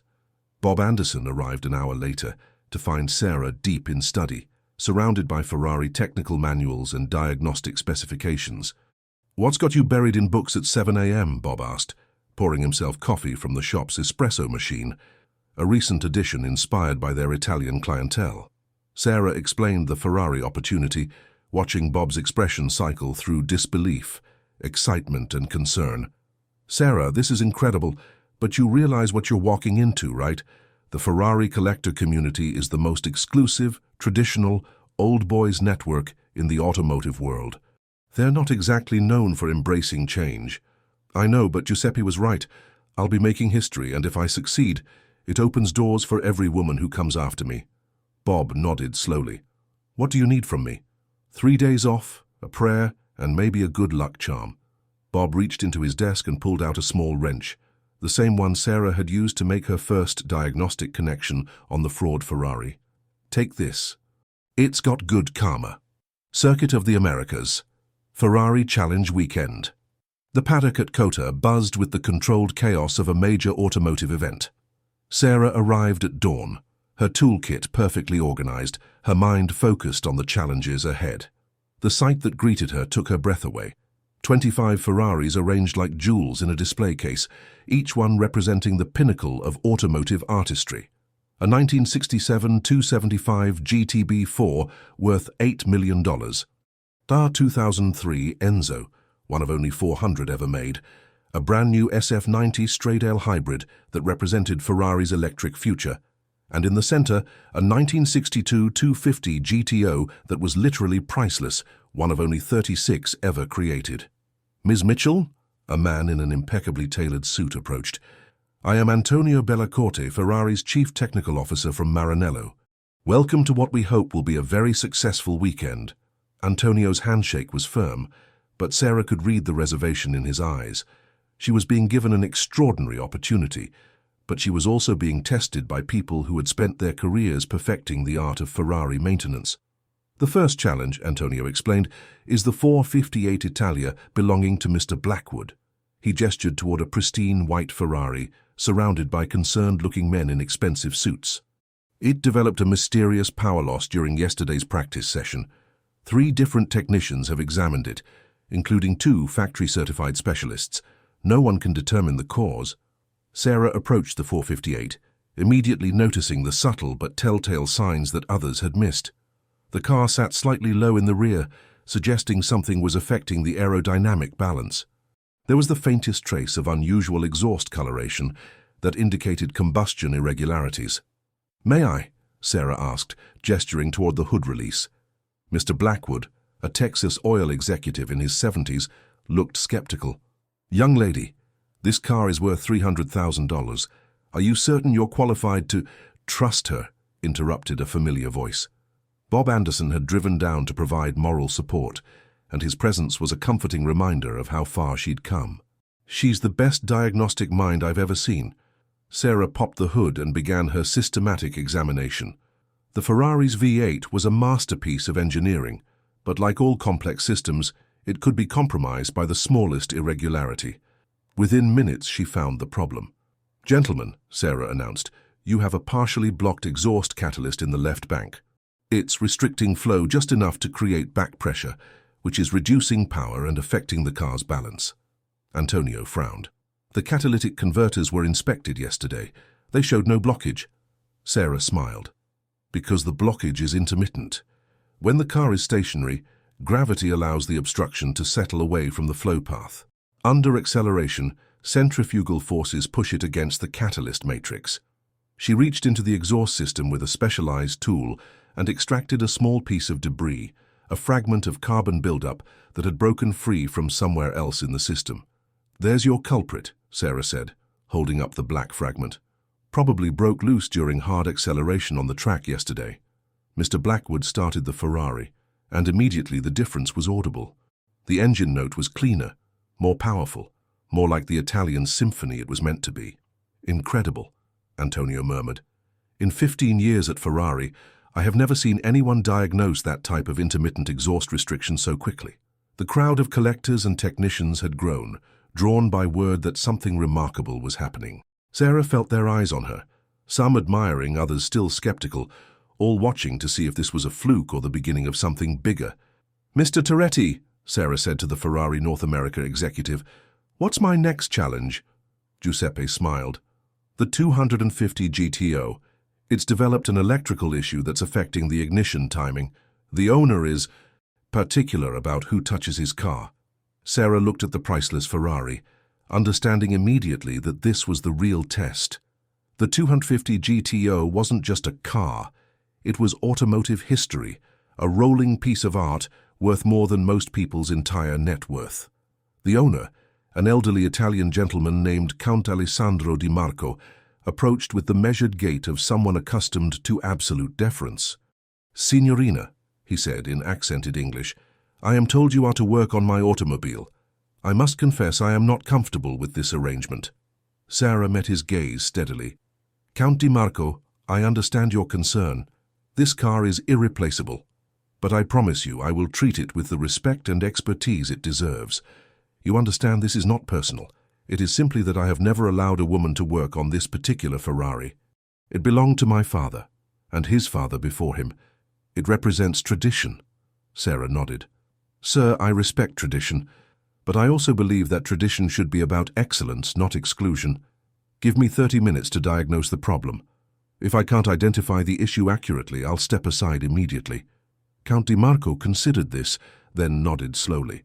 30 minutes, Signorina. But I will be watching every move you make." As Sarah approached the 1962 250 GTO, she felt the weight of history, expectation, and judgment. This wasn't just about fixing a car anymore. This was about proving that competence transcended every barrier the automotive world had ever erected. The revolution that had started in a Dallas parking lot was about to reach its crescendo on one of the world's most prestigious racing circuits.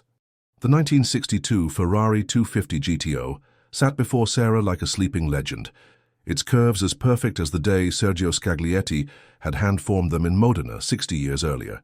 Every detail spoke of an era when automotive artistry and engineering excellence were indistinguishable, when each car was built by craftsmen who signed their work with pride.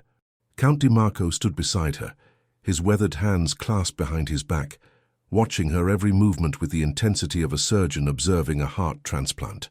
Behind them, a crowd had gathered, Ferrari executives, collectors, journalists, and technicians, all waiting to see if the woman who had revolutionized Dallas automotive service could handle the ultimate test. "The symptoms began 3 days ago," Count Di Marco explained in his careful English. "The engine hesitates under acceleration, particularly between 3,000 and 4,500 RPM. The timing seems irregular, but not in a consistent pattern." Sarah nodded, opening her diagnostic kit. The 250 GTO predated modern computer systems by decades. This would be pure mechanical troubleshooting, the kind of work that separated true craftsmen from parts replacers. "May I start the engine?" The Count nodded reluctantly. "Please be gentle. This engine has run continuously since 1962. It has raced at Le Mans, won at Laguna Seca, and completed the Mille Miglia. It deserves reverence." Sarah turned the key, and the Ferrari's V12 came to life with a sound that was equal parts mechanical precision and musical artistry. But her trained ear immediately caught the subtle irregularity, a microscopic hesitation in the rhythm that suggested something was disrupting the perfect synchronization of 12 cylinders. She closed her eyes and listened, her hands resting lightly on the fender to feel the vibrations. This was diagnostic work at its purest. No computer screens, no error codes, just human expertise interpreting the language that machines spoke to those who knew how to listen. "Count Di Marco," Sarah said after 2 minutes of careful listening, "when did you last have the distributor serviced?" "The what?" Antonio Bellacorte interjected. "The distributor was completely rebuilt 6 months ago by our best specialist in Modena. It cannot be the issue." Sarah opened the hood and examined the V12 engine bay, a work of art in aluminum and steel, every component placed with mechanical poetry. But her eyes went immediately to the distributor, the mechanical brain that controlled ignition timing for all 12 cylinders. "The rebuild was done correctly," Sarah confirmed after visual inspection. "But I suspect the issue isn't with the distributor itself. It's with how it's interfacing with the rest of the ignition system." She traced wiring harnesses with practiced fingers, checking connections that most mechanics would never think to examine. In the crowd behind her, she heard murmured conversations in Italian, English, and French, collectors and experts speculating about what the American woman might find. "Here," Sarah announced suddenly, her finger pointing to a connection that looked identical to every other connection in the engine bay. "Count Di Marco, when was the last time you drove this car in heavy rain?" The Count's eyebrows rose. "Perhaps 3 weeks ago. We encountered a severe thunderstorm during a rally in the hill country. But what does this have to—" "Moisture infiltration," Sarah interrupted gently. "This particular connection," she indicated a ground strap that ran from the distributor to the engine block, "has developed micro-corrosion from water exposure. It's not visible to the naked eye, but it's creating intermittent electrical resistance." Antonio stepped closer, examining the connection through a magnifying glass. "I see no corrosion," Sarah smiled, "because it's molecular-level oxidation between the copper conductor and the steel mounting point. The resistance varies based on temperature and humidity, which is why the hesitation is inconsistent." She reached into her toolkit and extracted a specialized electrical contact cleaner and a fine abrasive pad. "Count Di Marco, with your permission, I'd like to clean and reseat this connection." The Count looked at Antonio, who shrugged uncertainly.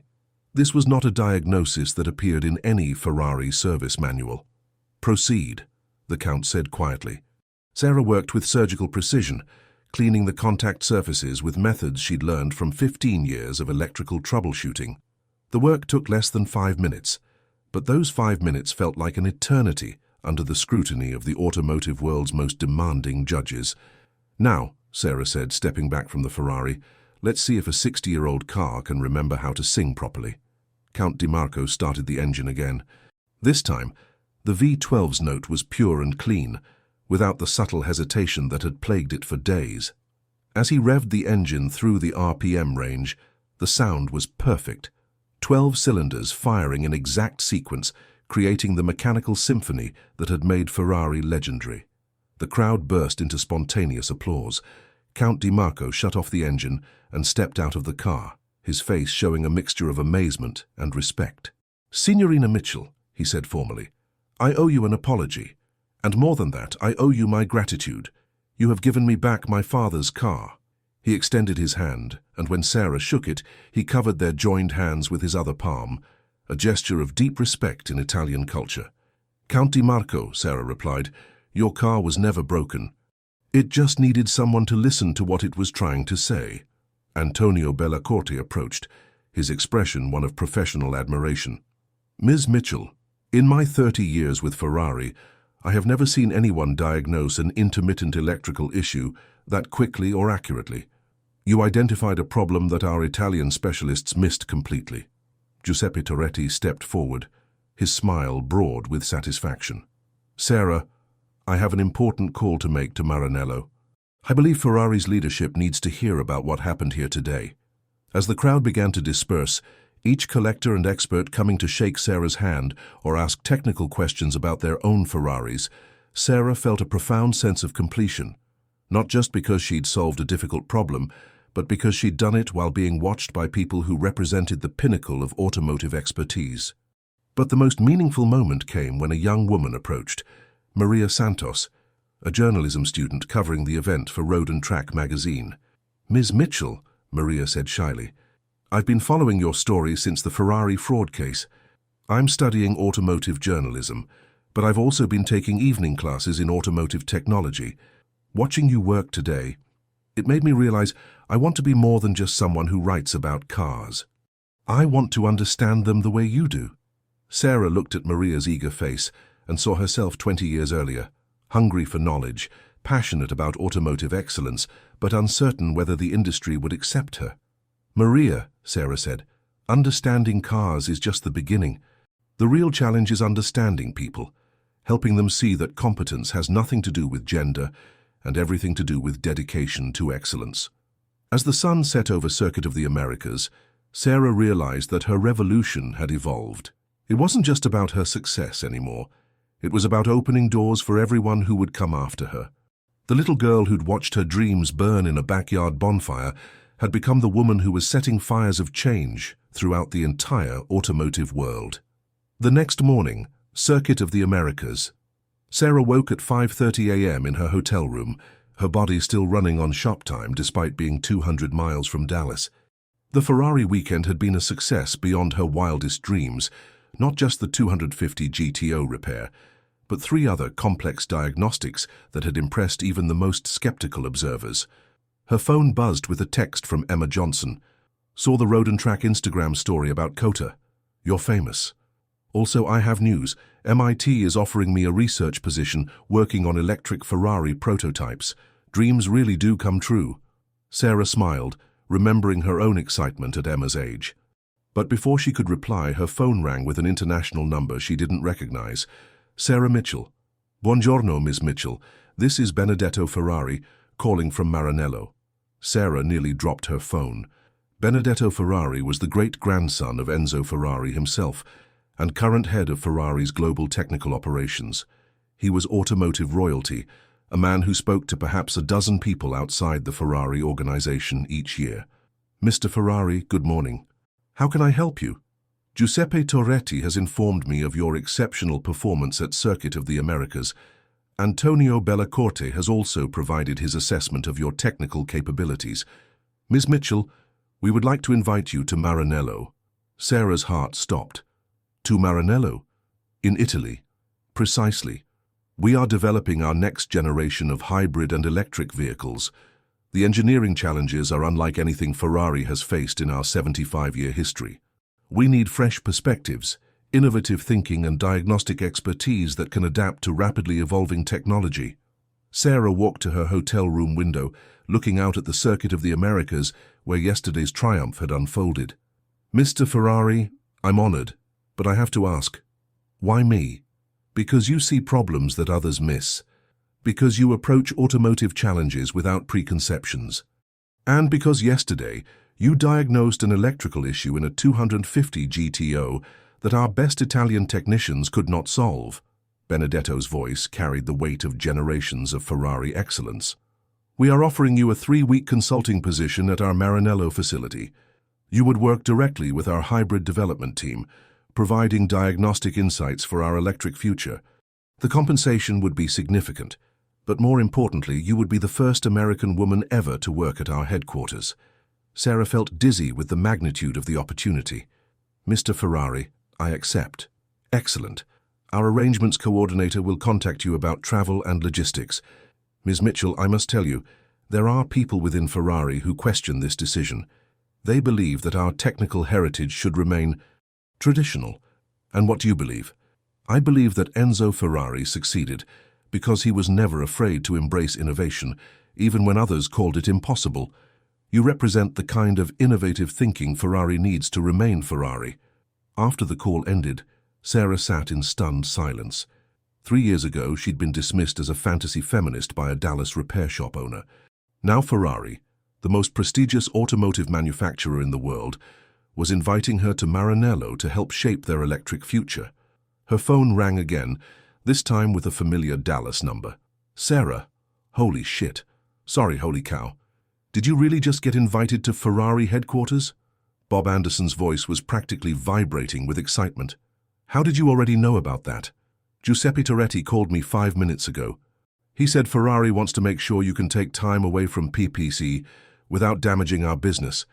I told him we'd manage just fine for 3 weeks, especially since this is going to make us the most famous automotive shop in America." Sarah laughed. "Bob, 18 months ago you thought I was a delusional woman playing dress-up as a mechanic. 18 months ago, I was an idiot. Today I'm a partner in the most revolutionary automotive business in Texas, thanks to the woman I tried to humiliate. Sarah, this Ferrari opportunity isn't just about you anymore. It's about proving that American automotive expertise, regardless of gender, can compete with anyone in the world." That afternoon, Sarah was back at PEPC, trying to process the surreal reality of her situation. The shop was buzzing with news of her Ferrari invitation. Carlos high-fiving her, Jessica planning a celebration party, and customers congratulating her on representing American automotive excellence in Italy. But the most meaningful conversation came from an unexpected source. "Sarah," Jessica approached her office hesitantly, "can I talk to you about something personal?"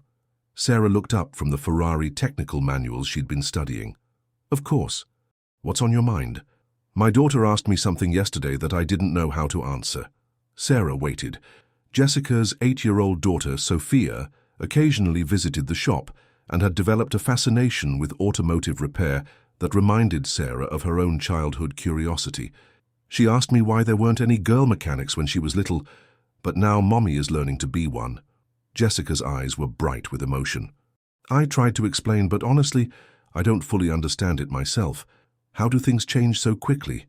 Sarah leaned back in her chair, thinking about her own 8-year-old self, secretly learning about timing chains and engine compression ratios in her father's garage. "Jessica, things didn't change quickly.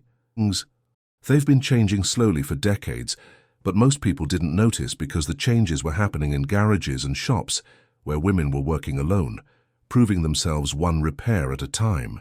She gestured toward the shop floor, where 3 female apprentices were working alongside male technicians on complex European repairs. "What you're seeing now isn't sudden change.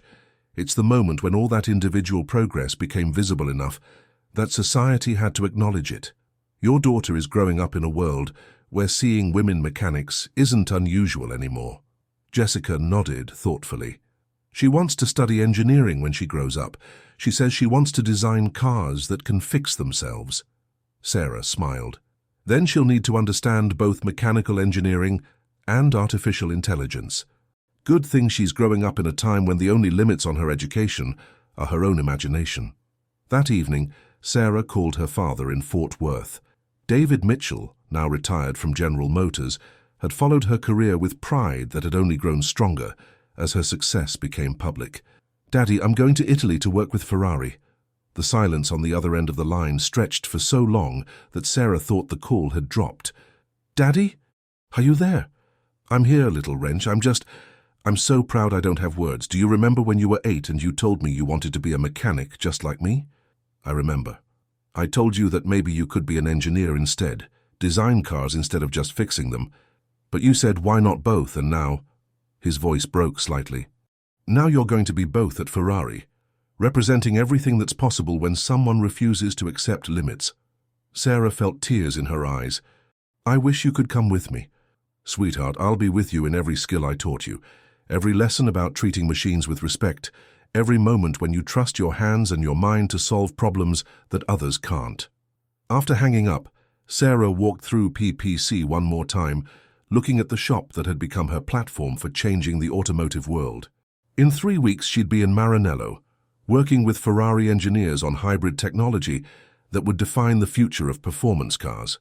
But first, she had some phone calls to make. Emma Johnson needed to know about Ferrari's electric vehicle research programs. Maria Santos deserved an interview about what this opportunity meant for women in automotive careers. And her mother, Linda Mitchell, needed to hear that her daughter's dreams had traveled from a burned backyard in Fort Worth to the heart of Italian automotive excellence. The revolution that had started with a humiliating challenge in a Dallas parking lot was about to go global. 3 weeks later, Ferrari headquarters, Maranello, Italy. The Via Abetone Inferiore stretched before Sarah like a pilgrimage route to automotive heaven. Ancient Italian cypress trees lined the road that led to the gates of Ferrari, their dark green spires pointing toward a sky the same blue as Italian racing paint. As her taxi approached the entrance, Sarah saw the iconic prancing horse logo and felt a surge of emotion that surprised her with its intensity. She was actually here, at Ferrari, not as a tourist or a visitor, but as a consulting engineer. "Prima volta a Maranello?" asked her driver, an elderly man whose weathered hands suggested decades of working with machinery. "Yes, first time," Sarah replied in her limited Italian, earned from 3 weeks of intensive language study. He smiled in the rearview mirror. "Benvenuta a casa del cavallino rampante." Welcome to the home of the prancing horse. The Ferrari facility was a study in contrasts, cutting-edge technology housed in buildings that honored 7 decades of racing heritage. Sarah's escort, a young engineer named Luca Rossi, met her at the main reception area beneath massive photographs of legendary Ferrari race cars. "Ms. Mitchell, welcome to Maranello. I will be your technical liaison during your stay. Are you ready to see where the magic happens?" The tour began in the traditional engine shop, where craftsmen still hand-assembled V12 engines with the precision of Swiss watchmakers. Sarah watched a master assembler torquing connecting rod bolts to exact specifications, each movement deliberate and practiced. "Every Ferrari engine is still built by hand," Luca explained. "Even our most advanced hybrid systems begin with this kind of artisanal excellence." But then they moved to Building C, and Sarah stepped into the future. The hybrid development laboratory looked like something from a science fiction film. Electric motors, battery systems, and power management computers arranged around half-assembled Ferrari chassis. Engineers in white coats worked alongside traditional mechanics in red coveralls, merging 90-year-old craftsmanship with 21st-century technology. "This," Luca announced with obvious pride, "is where we are creating the SF90's successor, our next-generation hybrid supercar that will produce over 1,000 horsepower while meeting global emission standards." Sarah examined the prototype vehicles with growing excitement. These weren't just cars with electric motors added as afterthoughts. They were complete reimaginings of what a Ferrari could be, systems where gasoline and electric power worked in perfect harmony. "What's your primary challenge?" Sarah asked. Dr. Elena Marchetti, Ferrari's chief hybrid engineer, stepped forward. A woman in her 40s with the intense focus of someone solving problems that had never been solved before. She represented the new generation of Ferrari technical leadership. "Integration," Dr. Marchetti replied. "We can make electric motors that produce instant torque. We can make gasoline engines that sing like angels. But making them work together seamlessly, maintaining the emotional connection that makes a Ferrari feel like a Ferrari, this is the challenge that keeps me awake at night." Sarah nodded, understanding immediately. "You're not just engineering powertrains, you're engineering experiences." "Exactly. A Ferrari must accelerate like lightning, but it must also sound correct, feel correct, respond to the driver's intentions in a way that seems telepathic. Electric power can compromise all of these elements, if not implemented perfectly." For the next 3 days, Sarah immersed herself in Ferrari's hybrid challenges. She diagnosed integration issues that had puzzled engineers for months, identified software conflicts between electric and gasoline systems, and developed testing protocols that revealed problems before they could affect customer vehicles. But the breakthrough came on her 4th day, while examining a prototype that had developed mysterious power fluctuations during high-speed testing. "The symptoms are inconsistent," Dr. Marchetti explained. "Sometimes the electric motor delivers full power, sometimes it hesitates. Our diagnostics show no errors, but the performance is unpredictable." Sarah connected her diagnostic equipment to the hybrid control system, But unlike her usual approach, she also attached sensors to measure electromagnetic interference patterns around the vehicle. "Dr. Marchetti, your electric motor control is functioning perfectly, but it's receiving interference from your carbon fiber body panels." "Impossible," interrupted Franco Degli, Ferrari's veteran chief engineer who'd worked on every Ferrari model since the 1990s. "Carbon fiber is electrically neutral." Sarah pulled up her interference measurements on her laptop. "Pure carbon fiber, yes, but your panels include metallic fibers for structural reinforcement. Under high-performance acceleration, vibration is creating micro-movements in these fibers, generating electromagnetic noise that confuses the hybrid control system." The room fell silent as the implications sank in. This wasn't a mechanical problem or a software problem. It was an entirely new category of issue created by the intersection of advanced materials, electric powertrains, and extreme performance demands. "The solution," Sarah continued, "is electromagnetic shielding around the motor controllers, designed specifically to filter the frequency signatures generated by vibrating carbon fiber composites." Dr. Marchetti stared at the diagnostic data. "Sarah, this is brilliant. We never considered that our body materials could interfere with our electrical systems. This explains performance inconsistencies we've seen across multiple prototypes." Franco Degli, who had initially been skeptical of the American woman consultant, stepped forward with obvious respect. "Signorina Mitchell, in 40 years at Ferrari, I have never seen anyone identify this type of cross-system interference so quickly. You have solved a problem that has been costing us months of development time." That afternoon, Sarah found herself in a conference room with 12 of Ferrari's most senior engineers, presenting her findings to the hybrid development team. As she explained her diagnostic methodology and proposed solutions, she realized she was experiencing something unprecedented: absolute respect from the world's most demanding automotive engineers. "Sarah, Dr. Marchetti said after the presentation, we have a proposition. Ferrari is opening a new hybrid development facility in California, focused on electric vehicle innovation for the American market. We would like you to consider leading that facility's diagnostic operations." The offer hung in the air like incense in a cathedral. Sarah looked around the conference room, at engineers who had initially doubted whether an American woman could contribute to Ferrari's technical excellence, now offering her the opportunity to help shape the company's electric future. "Dr. Marchetti, I'm honored, but I have commitments in Dallas, my business, my foundation, my team." Benedetto Ferrari himself entered the conference room at that moment, his presence commanding instant attention from everyone present. "Ms. Mitchell, perhaps we can find a solution that serves everyone's interests. What if our California facility partners with your foundation to create the first Ferrari-sponsored automotive engineering scholarship program for women? You could divide your time between diagnostic consulting for Ferrari and expanding your educational mission."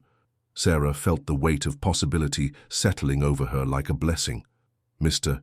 Ferrari, I think we can make that work."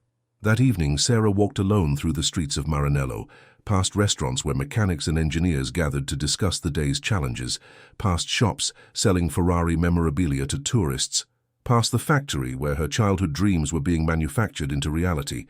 She called Emma Johnson, now in her second year at MIT and working part-time on Ferrari's electric vehicle research program. "Sarah, how's Italy? Are you having the most amazing time ever?" "Emma, I'm having the most amazing 3 weeks of my life, but more importantly, I'm setting up opportunities for you and students like you to experience this someday." "Really? Like working at actual Ferrari?" Sarah looked up at the Italian stars, remembering another 8-year-old girl who had dreamed impossible dreams in a Texas garage. "Emma, by the time you graduate, the automotive world is going to look completely different from the one I grew up in, and you're going to help create that change." The revolution that had started with a burned toolbox in Fort Worth was about to go global, one electric Ferrari at a time. 6 months later, Premium European Performance Center, Dallas. The morning started like any other at PEPC, Sarah arriving before dawn to prepare for a day of complex diagnostics, European imports gleaming under the shop lights, and the familiar sounds of precision automotive work beginning. But today would prove to be anything but ordinary. Sarah was deep in analysis of a Lamborghini Huracan's electronic stability system when Jessica approached her office with an expression that mixed excitement and concern. "Sarah, there's someone here to see you. Says it's urgent and relates to your Ferrari work in Italy." Through the glass wall, Sarah could see a well-dressed woman in her 50s, carrying herself with the confidence of someone accustomed to being the smartest person in any room. "Ms. Mitchell? I'm Dr. Catherine Vance, President of Automotive Research at the National Highway Traffic Safety Administration. We need to discuss your diagnostic findings from Maranello." Sarah's blood chilled. The NHTSA didn't make social calls, especially not about work done at foreign manufacturers. "Dr. Vance, please come in. How can I help you?" 3 days ago, we received a report from Ferrari North America regarding electromagnetic interference issues you identified in their hybrid systems. The same interference patterns have been detected in electric vehicles from multiple manufacturers: Tesla, BMW, Audi, Porsche. Dr. Vance placed a tablet on Sarah's desk, showing diagnostic data that looked remarkably familiar. "We believe you've identified a systemic issue affecting the entire electric vehicle industry. The electromagnetic interference you found isn't limited to Ferrari's carbon fiber panels. It's occurring wherever high-performance electric motors interact with advanced composite materials." Sarah studied the data, recognizing the signature patterns she'd first seen in Maranello. "Dr. Vance, are you saying this is a safety issue?" "We're saying this could be the most significant automotive safety discovery in 20 years. Under certain conditions, this interference can cause sudden power loss, unpredictable acceleration, or complete system shutdown. We've identified 17 accidents across the country that might be related to this phenomenon." The magnitude of the revelation hit Sarah like a physical blow. Her diagnostic work at Ferrari hadn't just solved a performance problem, it had potentially uncovered a hidden danger affecting thousands of electric vehicles worldwide. "What do you need from me?" "Everything. Your diagnostic methodology, your test protocols, your recommendations for shielding solutions, and we need you to lead a multi-manufacturer task force to address this issue before it becomes a public safety crisis." 2 hours later, Sarah found herself in a video conference with executives from every major automotive manufacturer in the world: Ferrari, BMW, Mercedes, Tesla, General Motors, Ford, Toyota. Her small office at PPC had become the center of a global automotive emergency. "Ladies and gentlemen," Dr. Vance addressed the assembled executives, "Ms. Mitchell's diagnostic work has identified a cross-manufacturer safety issue that requires immediate industry-wide cooperation." Sarah presented her findings, showing how electromagnetic interference patterns created by vibrating composite materials could affect electric vehicle control systems in ways that traditional testing hadn't detected. "The problem is that each manufacturer has been testing their own systems in isolation," Sarah explained. "But this interference occurs at the intersection of multiple technologies: electric motors, composite materials, and high-performance electronics. No single company's testing protocol was designed to catch this type of cross-system issue." Elon Musk appeared on screen from Tesla's headquarters, his expression serious. "Sarah, how confident are you in this analysis?" "Confident enough to recommend immediate recalls if necessary," Sarah replied without hesitation. "This isn't theoretical. I've reproduced these interference patterns in controlled conditions with multiple vehicle types." The next 6 hours were a blur of technical discussions, safety assessments, and emergency protocols. Sarah found herself coordinating with engineers from around the world, creating testing standards that would ensure electric vehicle safety across all manufacturers. "Sarah," Dr. Vance said during a brief break, "you realize what you've accomplished here.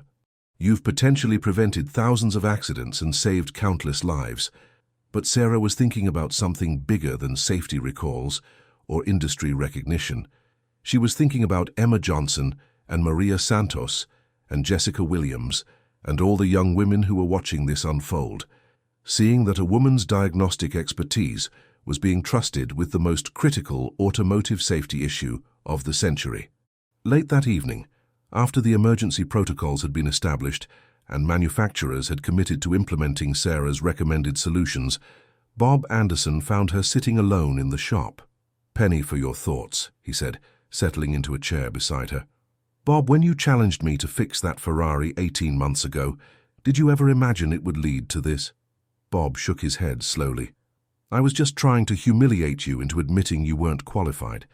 Instead, I created the catalyst for the biggest transformation in automotive service history.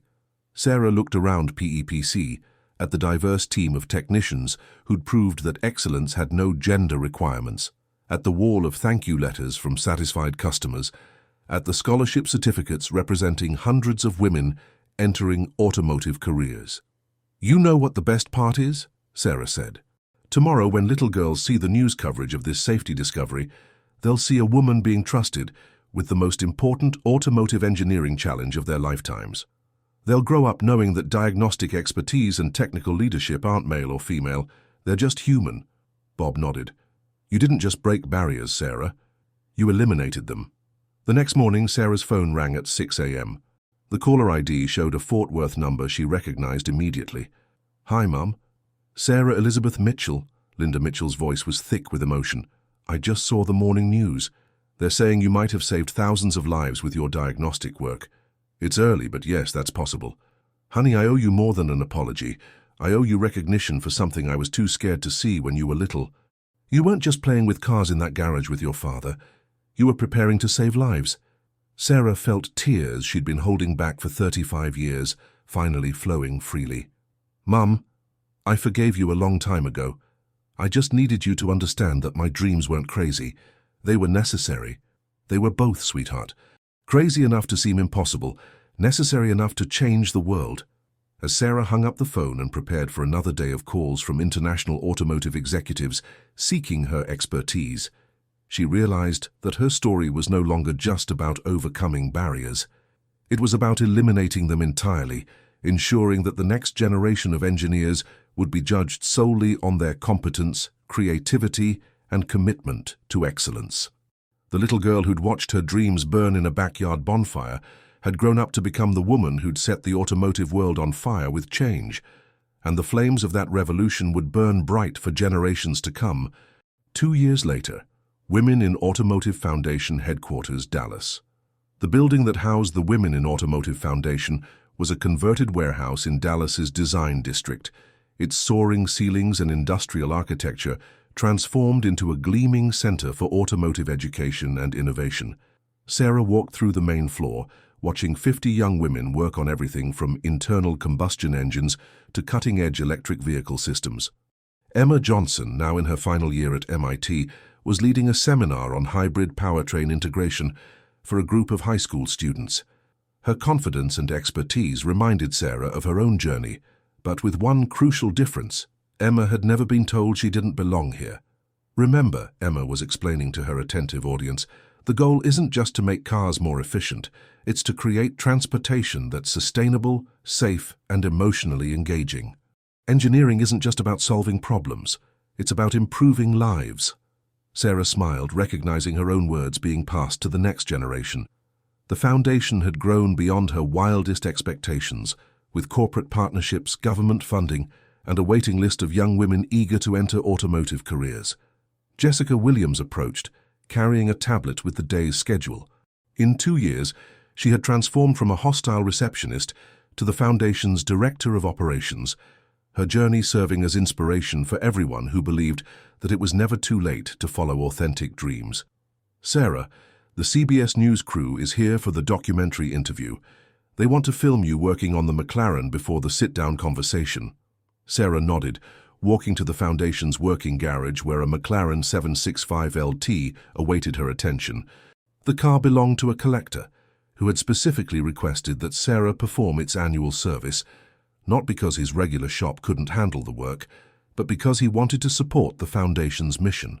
As the cameras rolled, Sarah performed the precise, methodical work that had made her legendary in automotive circles, checking fluid levels, testing electronic systems, listening to the engine's voice with the trained ear of someone who spoke the language of machines fluently.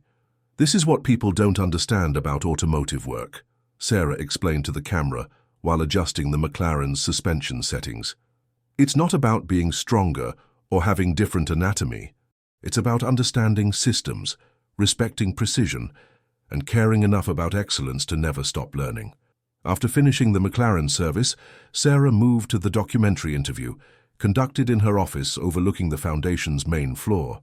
"Sarah," the interviewer began, "when you were humiliated at Premium Auto Works 3 years ago, did you imagine it would lead to a foundation that's placed over 500 women in automotive careers?"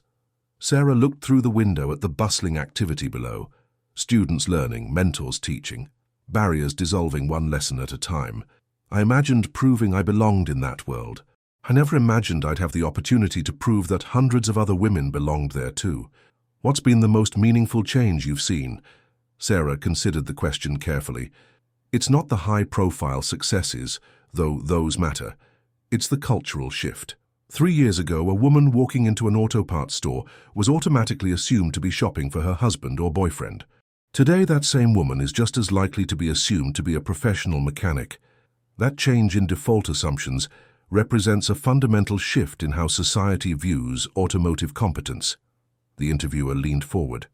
"You've become something of a celebrity in automotive circles. Ferrari has named you their primary diagnostic consultant for electric vehicles. You've been featured on the cover of Motor Trend and Automotive News. How do you handle that level of recognition?" "Recognition isn't the goal," Sarah replied. "Change is the goal. Recognition is just the tool that makes change possible. When a little girl sees me on the cover of a magazine or leading a safety investigation, she learns that automotive expertise can look like anyone who's willing to work for it." After the interview, Sarah walked to her favorite spot in the foundation, a small memorial wall dedicated to David Mitchell, her father, who had passed away 6 months earlier. His photo showed him in his General Motors coveralls, holding a wrench and wearing the proud smile of a craftsman who dedicated his life to automotive excellence. Below his photo was a quote he'd shared with Sarah during their last conversation. "Little wrench, you didn't just follow your dreams. You showed the world that dreams don't have gender. They just have people brave enough to chase them." Emma Johnson found her there, as Sarah had known she would. "Sarah? The MIT research team wants to schedule a call about the Ferrari electric prototype project. Are you free tomorrow afternoon?" "Of course. Emma, how do you feel about spending your senior year working on actual Ferrari development?" Emma's grin was radiant. "Like I'm living in a world that was impossible when my mum was growing up, but totally normal now. That's the best part about the revolution you started. It feels permanent." Sarah nodded, thinking about permanence and change. The barriers that had seemed insurmountable 3 years ago now felt like historical artifacts, relics of a time when the automotive world had mistaken tradition for competence and change for threat. Her phone buzzed with a text from Count DiMarco. "Sarah, my granddaughter turns 16 next month and wants to learn automotive engineering. I told her about the American woman who fixed my 250 GTO and changed my mind about what was possible. May we visit your foundation?" Sarah typed back, "Count, she's welcome anytime. We specialize in showing young people that automotive excellence is about passion and precision, not predetermined categories."